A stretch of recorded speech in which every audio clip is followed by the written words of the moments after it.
ফুটপাথে সবজি ব্যবসায়ীর ছেলে আসাম বিশ্ববিদ্যালয়ে স্নাতক ফাইনাল পরীক্ষার ফলাফলে পার্সিতে স্বর্ণপদক।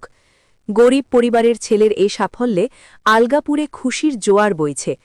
আলগাপুর তেমাথার সবজি ব্যবসায়ী আব্দুল লতিফ বড়ভূইয়া ও সাধারণ গৃহিণী আফিয়া বেগম বড়ভূইয়ার সুযোগ্য পুত্র আজাম হাসান বড়ভূইয়া আসাম বিশ্ববিদ্যালয় স্নাতক ফাইনাল পরীক্ষার ফলাফলে স্বর্ণপদকসহ সাফল্য অর্জন করে। তার এই ফলাফলে গর্বিত আলগাপুর। আজামের এই সাফল্য শুধু তার একার নয়, এটি হাইলাকান্দির প্রতিটি গরিব ও সংগ্রামী ছাত্রছাত্রীর জন্য এক বড় অনুপ্রেরণা।